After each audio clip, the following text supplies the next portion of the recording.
Mais tout d'abord da nga commencer avant les 72 heures de Cheikh Bara nag mi ngi jël benn ampleur bu xaw a yaatu démb entamé woon nañ ko concrètement tey jii mi ngi jëlaat benn ampleur alors Arfan par rapport ak les 72 heures justement de Cheikh Bara la notion des 72 heures persiste et répète et quand même mi ngi insisté boobu ba tey si côté patriote alors est-ce que Cheikh Bara ak lépp lu mu taxawal Pastef si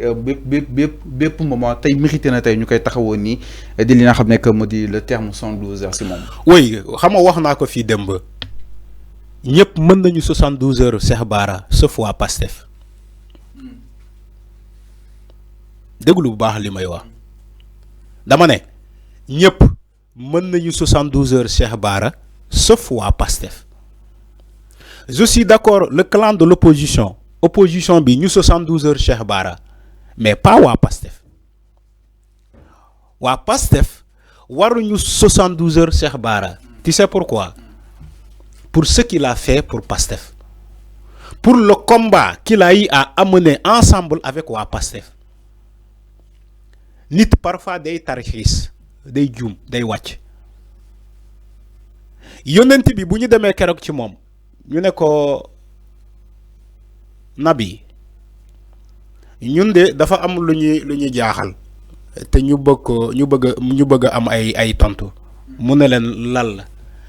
ñu ne ko ñun de keroog bu ñu àndee fële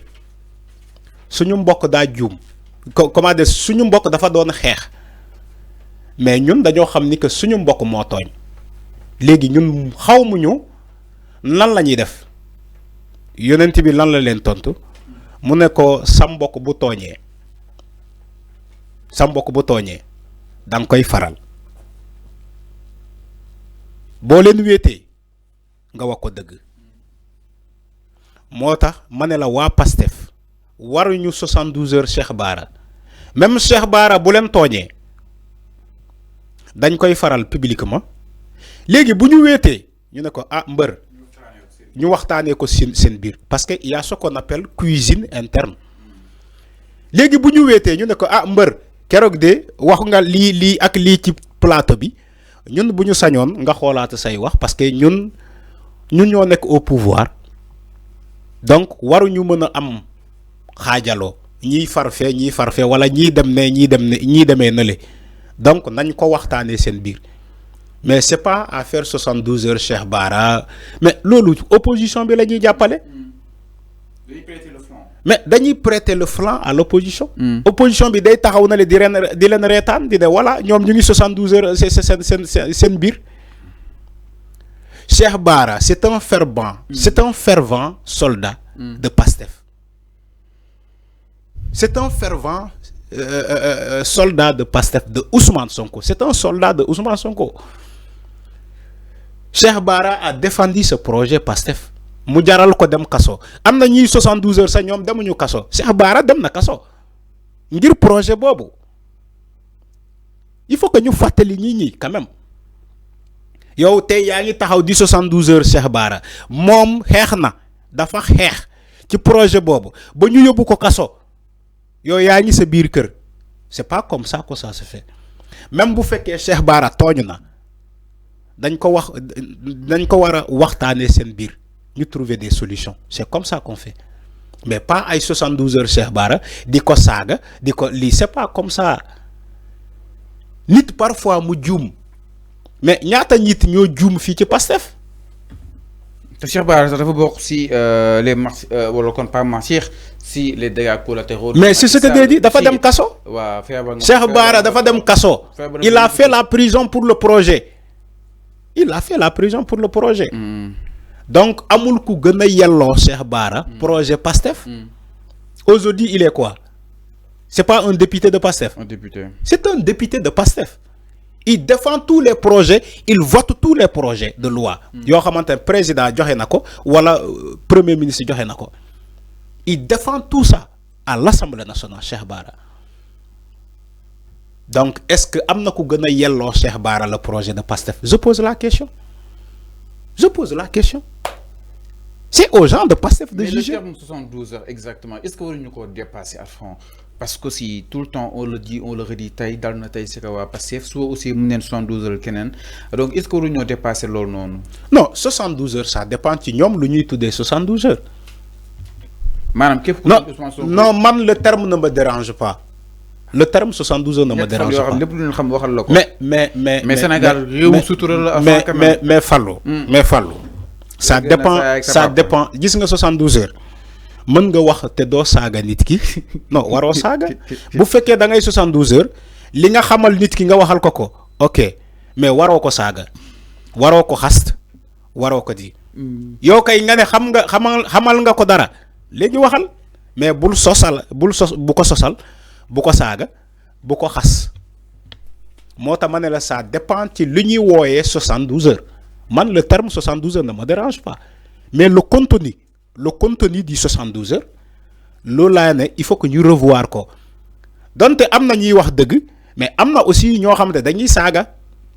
dañuy xaste dañ lay sosal c'est pas comme ça léegi yow boo ne jubanti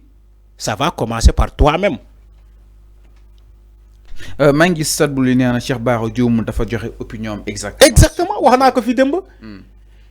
nee naa la Cheikh Bara démb xam nga démb sat bu li seetaan na émission bi. dégg na ma ne Cheikh Bara xalaatam la joxe comme keneen lu mu amee droit joxe xalaatam donc nañ ko nangul xalaatam ñu bañ a exclure le débat de contradiction kii bu waxee li kii wax li ñu xool li baax après ñu réunir ko tirer une synthèse